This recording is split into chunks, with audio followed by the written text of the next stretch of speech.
जय श्री हरि विष्णु। प्रिय भक्तों, आज आप श्रवण करेंगे चातुर्मास कथा अध्याय 40। उम्मीद है कल का अध्याय आप लोगों ने पूरा सुना होगा और आपको अच्छा भी लगा होगा। तो चलिए सुनते हैं उसकी आगे की कथा। ब्रह्मा जी कहते हैं, हे मुनिवरों, इस प्रकार स्तुति करके समस्त कामनाओं को पूर्ण करने वाले सनातन पुरुष जगन्नाथ भगवान वासुदेव को प्रणाम किया और चिंता मग्न होकर पृथ्वी पर कोस और वस्त्र बिछाकर भगवान का ध्यान करते हुए वे उसी पर सो गए। सोते समय उन्होंने मन में यही संकल्प लिया था कि सबकी पीड़ा दूर करने वाले देवाधिदेव भगवान जनार्दन मुझे प्रत्यक्ष दर्शन कैसे देंगे। सो जाने पर देवाधिदेव जगत गुरु भगवान वासुदेव ने राजा को सपने में अपने शंख चक्र और गदा धारण करने वाले स्वरूप का दर्शन कराया। राजा इंद्रदुम्न ने बड़े प्रेम से भगवान का दर्शन किया। वे शंख और चक्र धारण किए हुए थे। उन्होंने सारंग नामक धनुष और बाण भी धारण कर रखे थे। उनका स्वरूप प्रलयकालीन सूर्य के समान दैदीप्यमान हो रहा था और वे प्रज्वलित तेज के विशाल मंडल लग रहे थे। उनका श्रीअंग नीले पुखराज के समान श्याम था। वे गरुड़ के कंधे पर विराजमान थे और उनकी 8 भुजाएं शोभा पा रही थी। दर्शन देकर भगवान ने राजा से कहा, राजन, तुम्हें साधुवाद है। तुम्हारे इस दिव्य यज्ञ से, भक्ति से और श्रद्धा से मैं बहुत संतुष्ट हूँ। हे राजन, तुम व्यर्थ क्यों सोच रहे हो? यहाँ जो संसार में पूजने योग्य सनातनी प्रतिमा है, उनकी प्राप्ति का उपाय तुम्हें बतलाता हूँ। आज की रात बीतने पर निर्मल प्रभात में अर्थात सुबह के समय जब सूर्योदय हो, उस समय अनेक प्रकार के वृक्षों से सुशोभित समुद्र के जल प्रांत में जहाँ तरंगों से प्रेरित महान जल की राशि दिखाई देती है, वहीं एक बहुत बड़ा वृक्ष खड़ा है, जिसका कुछ भाग तो जल में है और कुछ धरती में। वह समुद्र की लहरों से आहत होने पर भी कांपता नहीं है। तुम हाथ में कुल्हाड़ी लेकर लहरों के बीच से अकेले ही वहां चले जाना, तुम्हें वह वृक्ष दिखाई देगा। मेरे बताए अनुसार उसे पहचान कर बिना किसी शंका के उस वृक्ष को काट डालना। उसे काटते समय तुम्हें कोई अद्भुत वस्तु भी दिखाई देगी। उसी से सोच विचार कर तुम दिव्य प्रतिमा का निर्माण करो और मोह में डालने वाली चिंता को बिल्कुल छोड़ दो। ऐसा कहकर महाभाग श्री हरि स्वप्न में अदृश्य हो गए। वह स्वप्न देखकर राजा को बड़ा आश्चर्य हुआ। उस रात को देखते हुए वे भगवान में मन लगाकर उठ बैठे और वैष्णव मंत्र और विष्णु सूक्त का जप करने लगे। प्रातः काल उठे और भगवत स्मरण करते हुए विधि पूर्वक उन्होंने समुद्र में स्नान किया। फिर ब्राह्मणों को नगर और गांव आदि दान में देकर अपने पूर्वानुकृत करके समुद्र के तट पर चले गए। वहां अकेले ही महाराज ने समुद्र की महावेला में प्रवेश किया और उस तेजस्वी महावृक्ष को देखा। बहुत ऊंचा वृक्ष था और उसमें बड़ी बड़ी जटाएं लटक रही थी। उसे देखकर राजा इंद्रदुम्न बहुत प्रसन्न हुए। उन्होंने तीखे फरसे से उस वृक्ष को काट गिराया और उसके 2 टुकड़े करने का विचार किया। फिर जब उन्होंने उस लकड़ी का भली भांति निरीक्षण किया, तब एक अद्भुत बात उन्हें दिखाई दी। श्री विश्वकर्मा जी और भगवान विष्णु दोनों ब्राह्मण का रूप धरकर वहां आए। उनके कंठ में दिव्य हार और शरीर में दिव्य अंगराज शोभा पा रहे थे। वे दोनों अपने तेज से प्रज्वलित हो रहे थे। राजा के पास आकर उन्होंने पूछा, महाराज, आप यहाँ कौन सा कार्य करेंगे? किस लिए आपने इस पेड़ को काट गिराया है?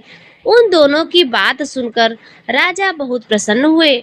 उन्होंने मीठी वाणी में उत्तर दिया, मैं यहाँ आदि अंत से रहित देवाधिदेव जगदीश्वर भगवान विष्णु की आराधना के लिए प्रतिमाएं बनवाना चाहता हूँ। इसके लिए स्वयं भगवान ने ही मुझे स्वप्न में प्रेरित किया है। राजा की यह बात सुनकर भगवान जगन्नाथ ने हंसकर कहा, महाराज, आपका विचार तो बड़ा ही उत्तम है। इसके लिए आपको धन्यवाद है। यह भयंकर संसार सागर केले के पत्ते की तरह सारहीन है। इसमें दुख की अधिकता है। काम क्रोध इसमें पूरी तरह से भरे हुए हैं। इंद्रिय रूपी भंवर और कीचड़ के कारण यह अत्यंत दुस्तर है। नाना प्रकार के सैकड़ों रोग यहाँ भंवर के समान है। महाभाग, आइए इस वृक्ष की शीतल छाया में हम दोनों के साथ बैठिए। यह मेरे साथी एक श्रेष्ठ शिल्पी है। यह सब प्रकार के शिल्पक कर्म में अर्थात मूर्ति कला में साक्षात विश्वकर्मा जी के समान निपुण है। आप किनारा छोड़कर चले आइए। यह मेरे बताए अनुसार प्रतिमा कैसे तैयार कर देंगे। अब देखिए, भगवान खुद ही राजा इंद्रदुम्न से बता रहे हैं कि किस प्रकार प्रतिमाओं का निर्माण करना है। ब्राह्मण की बात सुनकर राजा इंद्रदुम्न समुद्र का किनारा छोड़कर उनके पास चले गए और वृक्ष की शीतल छाया में बैठ गए। इसके बाद ब्राह्मण रूपधारी विश्वात्मा भगवान ने शिल्पियों में प्रधान विश्वकर्मा जी को आज्ञा दी कि तुम प्रतिमा बनवाओ। भगवान श्री कृष्ण का रूप परम शांत हो, उनके नेत्र पद्म पत्र के समान विशाल होने चाहिए। विवक्ष स्थल पर श्रीवत्स चिन्ह तथा कौस्तुभ मणि और हाथों में शंख चक्र और गदा धारण किए हो। भगवान राजा को आगे बताते हुए कहते हैं कि वे कौस्तुभ मणि हाथों में शंख चक्र और गदा धारण किए हों। दूसरी प्रतिमा का विग्रह दूध के समान एकदम गोरा हो, उसमें स्वास्तिक का चिन्ह होना चाहिए। वे अपने हाथ में हल धारण किए हों। उनका नाम महाबली अनंत अर्थात बलराम जी होगा। देवता दानव गंधर्व यक्ष विद्याधर और नाग कोई भी उनका अंत नहीं जानते, इसलिए वे भगवान अनंत कहलाते हैं। और सुनो राजन, तीसरी प्रतिमा भगवान वासुदेव की बहन सुभद्रा देवी की होगी। उनके शरीर का रंग स्वर्ण के समान गौर और सुंदर शोभा से युक्त होना चाहिए। उनमें समस्त शुभ लक्षणों का समावेश होना बहुत ही आवश्यक है। भगवान के ऐसे कथन सुनकर उत्तम कर्म करने वाले विश्वकर्मा जी ने तत्काल उत्तम लक्षणों से युक्त प्रतिमाएं तैयार कर दी। पहले उन्होंने बलभद्र जी की मूर्ति बनाई। उनका वर्ण शरद काल के चंद्रमा की तरह श्वेत था। उनकी आंखों में कुछ कुछ लालिमा थी। उनका शरीर विशाल और मस्तक फड़ाहार होने से बड़ा विकट जान पड़ता था। वे नील वस्त्र धारण किए बल के अभिमान से उद्धत लग रहे थे। उन्होंने एक कुंडल धारण कर रखा था। उनके हाथों में गदा और मूसल शोभा पा रहे थे। उनका स्वरूप दिव्य था। दूसरा विग्रह साक्षात भगवान वासुदेव का था। उनके नेत्र कमल के समान प्रफुल्लित थे। शरीर की कांत नील मेघ के समान श्याम थी। उनकी श्याम आभा तीसी के फूल की तरह लग रही थी। बड़े बड़े नेत्र कमल पत्र की तरह लग रहे थे। शरीर पर पीतांबर शोभा पा रहा था। वक्ष स्थल में श्रीवत्स का चिन्ह और हाथ में चक्र था। इस प्रकार वे सर्व पापहारी श्री हरि बड़े दिव्य दिखाई देते थे। तीसरी प्रतिमा सुभद्रा जी की थी, जिनके देह की दिव्य कांत सोने की तरह चमक रही थी। उनके नेत्र कमल पत्र के समान विशाल थे। उनका अंग विचित्र वस्त्र से ढका हुआ था। वे हार और केयूर आदि विचित्र आभूषणों से सुशोभित थी। गले में रत्नमय हार लटक रहा था। इस प्रकार विश्वकर्मा जी ने उनकी बड़ी ही सुंदर रमणीय प्रतिमा बनाई। राजा इंद्रदुम्न ने यह बड़ी ही अद्भुत बात देखी। सब प्रतिमाएं बिल्कुल एक क्षण में ही बन गई थी। सभी दो दिव्य वस्त्रों से ढकी हुई थी। सबका तरह तरह के रत्नों से श्रृंगार किया गया था। सभी प्रतिमाएं अत्यंत मनोहर और समस्त शुभ लक्षणों से संपन्न थी। उन्हें देखकर राजा अत्यंत आश्चर्यमग्न होकर बोले कि आप दोनों ब्राह्मण के रूप में साक्षात देवता तो नहीं पधारे हैं। आप दोनों के कर्म तो बड़े अद्भुत हैं और आपके व्यवहार देवताओं की तरह लग रहे हैं। निश्चय ही आप मनुष्य तो नहीं जान पड़ते। आप देवता है या मनुष्य, यक्ष है या फिर विद्याधर। आप कहीं ब्रह्मा जी और विष्णु जी तो नहीं, दोनों अश्विनी कुमार तो नहीं है। आप मायामय रूप से स्थित हैं, इसीलिए आपके यथार्थ स्वरूप को मैं नहीं जानता। अब आप ही दोनों की शरण में आया हूँ। मेरे सामने अब अपने वास्तविक स्वरूप को प्रकट कीजिए। तब श्री भगवान बोले, मैं देवता यक्ष दैत्य देवराज इंद्र ब्रह्मा अथवा रुद्र नहीं हूँ। मुझे पुरुषोत्तम समझो मैं समस्त लोगों की पीड़ा दूर करने वाला अत्यंत बल पुरुष से संपन्न और संपूर्ण भूतों का आराध्य हूँ।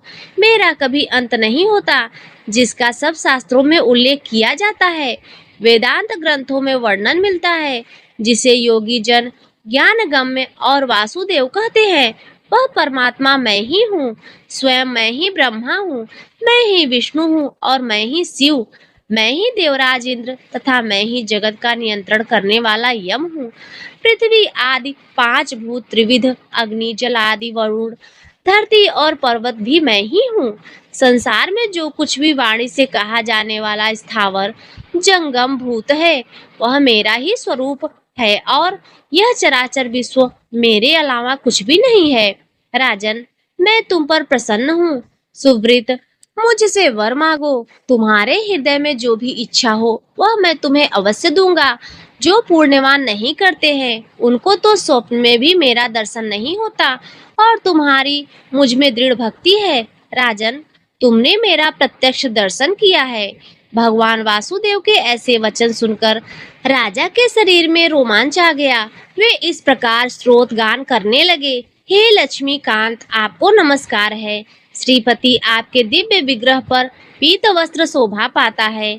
आप लक्ष्मी प्रदान करने वाले और लक्ष्मी जी के स्वामी हैं। हे श्रीनिवास, आप लक्ष्मी जी के धाम हैं। आपको नमस्कार है। आप आदि पुरुष, ईशान सबके ईश्वर, सब और मुख वाले, निष्कलंक और सनातन परम देव हैं। आपको मेरा प्रणाम है। आप शब्द और गुणों से अतीत भाव और अभाव से रहित, निर्लेप, निर्गुण, सूक्ष्म, सर्वज्ञ तथा सबके रक्षक हैं। आपका स्वरूप वर्षा काल के मेघ के समान श्याम है। आप गौ और ब्राह्मणों के हित में सदा संलग्न रहते हैं, सबकी रक्षा करते हैं, और आप शंख चक्र गदा और मूसल धारण करने वाले देवता हैं। आपके श्री अंगों की सुषमा नील कमल दल के समान श्याम है। आप क्षीर सागर के भीतर शेषनाग की सैया पर शयन करने वाले हैं। आप देव देवेश्वर, वरदाता, व्यापक, सर्वलोकेश्वर, मोक्ष के साधक तथा अविनाशी भगवान विष्णु हैं। आपको पुनः मेरा प्रणाम है। इस प्रकार भगवान की स्तुति करके राजा ने हाथ जोड़कर प्रणाम किया और धरती पर मस्तक टेक कर कहा, नाथ, अगर आप मुझ पर प्रसन्न हैं तो मैं यह उत्तम वर मांगता हूँ। देवता, असुर, गंधर्व, यक्ष, राक्षस, किन्नर, महानाग, सिद्ध, गुह्यक, विद्वान, सन्यासी, योगी, वेद तत्व का विचार करने वाले या अन्यान्य मोक्ष मार्ग के ज्ञाता, मनीषी पुरुष जिस निर्गुण, निर्मल और शांत परम पद का ध्यान करते हैं, उस परम दुर्लभ पद को मैं आपकी कृपा से प्राप्त करना चाहता हूँ। श्री भगवान बोले, राजन, तुम्हारा कल्याण हो। सब कुछ तुम्हारी इच्छा के अनुसार ही होगा। मेरी कृपा से तुम्हें तुम्हारी मनवांछित वस्तु अवश्य ही प्राप्त होगी।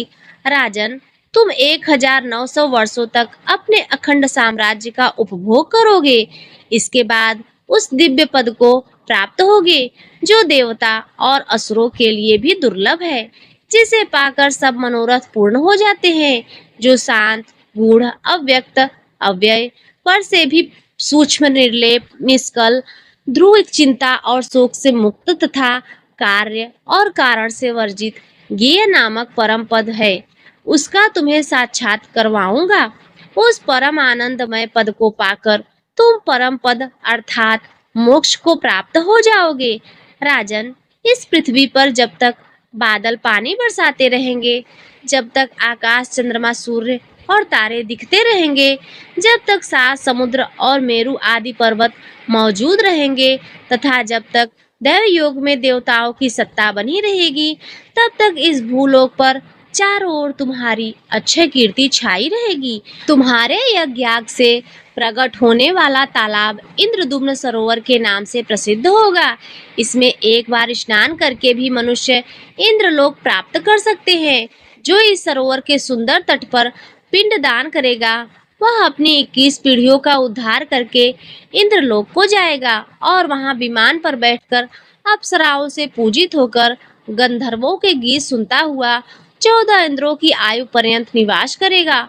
सरोवर के दक्षिण भाग में नैऋत्य कोण की ओर बरगद का वृक्ष खड़ा है।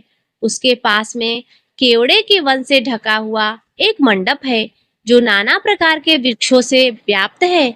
आषाढ़ के शुक्ल पक्ष की पंचमी को महानक्षत्र में हमारी इन प्रतिमा को ले जाकर लोग 7 दिनों तक मंडप में स्थापित रखेंगे। उस समय बड़ा उत्सव होगा। सोने के दंड लगे हुए चंवर तथा रत्न विभूषित व्यंजनों द्वारा सब लोग हमें हवा करेंगे। इस प्रकार मंडल पाठ पूर्वक हमारी स्थापना होगी। ब्रह्मचारी, सन्यासी, स्नातक, वानप्रस्थ, गृहस्थक, सिद्ध तथा अन्य ब्राह्मण नाना प्रकार के पदों वाले स्रोतों और ऋग, यजु और सामवेद की ध्वनि से बलराम और श्री कृष्ण की स्तुति करेंगे।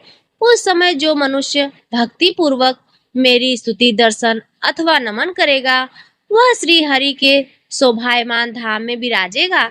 इस प्रकार राजा को वरदान देकर विश्वकर्मा जी सहित भगवान श्री हरि विष्णु वहां से अंतर्ध्यान हो गए। राजा की प्रसन्नता की कोई सीमा ही नहीं रही। उनका शरीर रोमांचित हो आया।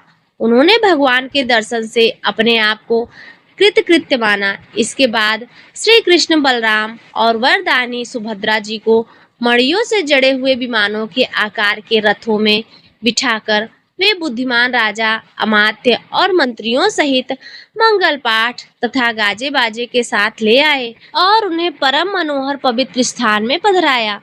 फिर शुभ तिथि, शुभ समय, शुभ नक्षत्र और शुभ मुहूर्त में ब्राह्मणों के द्वारा उनकी प्रतिष्ठा कराई। उत्तम प्रसाद अर्थात महल में वेदोक्त विधि पूर्वक प्रतिष्ठा करके उन सब विग्रहों को स्थापित किया। फिर तरह तरह के सुगंधित पुष्पों से विधिवत पूजन करके स्वर्ण मणि, मोती और तरह तरह के सुंदर वस्त्र अर्पित किए। विविध प्रकार के दिव्य रत्न, आसन, ग्राम, नगर, राज्य तथा पुर आदि भी दान किए। इस तरह अनेक प्रकार का दान करके राजा ने समुचित रीति से राज्य किया और तरह तरह के यज्ञ करके अनेकों बार दान किए। फिर कृतकृत्य होकर राजा ने समस्त परिग्रहों का त्याग कर दिया और अत्यंत उत्कृष्ट स्थान अर्थात मोक्ष अर्थात भगवान श्री विष्णु के परम पद को प्राप्त कर लिया। मुनियों ने पूछा, हे सुरश्रेष्ठ, किस समय पुरुषोत्तम तीर्थ की यात्रा करनी उचित है और प्रभु किस विधि से पंच तीर्थों का सेवन अर्थात दर्शन करना चाहिए? स्नान, दान, रूप, एक तीर्थ का और देव दर्शन का जो अलग अलग फल हो वह सभी बताइए। तब ब्रह्मा जी बोले, जो कुरुक्षेत्र में अपनी इंद्रियों और क्रोध को जीतकर बिना खाए पिए 70,000 वर्षों तक एक पैर से खड़ा होकर तपस्या करता है और जो ज्येष्ठ शुक्ल द्वादशी को उपवास पूर्वक भगवान पुरुषोत्तम का दर्शन करता है वह पहले की अपेक्षा अधिक फल का भागी होता है। इसीलिए मुनिवरों, स्वर्गलोक की इच्छा रखने वाले ब्राह्मण आदि को चाहिए कि वे ज्येष्ठ मास में प्रयास करके इंद्रिय संयम पूर्वक भगवान पुरुषोत्तम का दर्शन करें। ज्येष्ठ मनुष्य को उचित है कि ज्येष्ठ मास में शुक्ल पक्ष की द्वादशी को विधि पूर्वक पंच तीर्थों का सेवन करके श्री पुरुषोत्तम भगवान का दर्शन करें।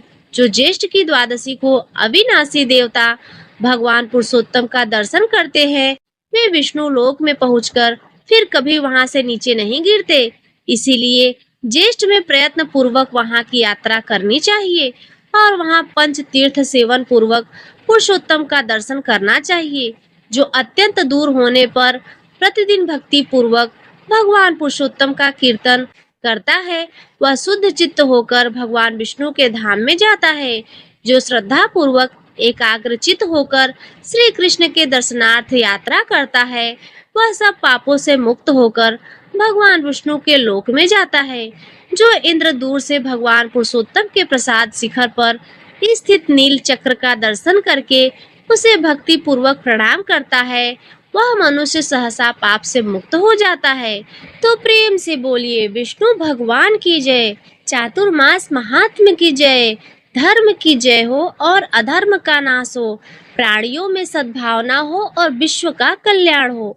प्रिय भक्तों, आज की यह कथा यहीं पर संपन्न होती है। उम्मीद है आज की कथा आपको बहुत पसंद आई होगी।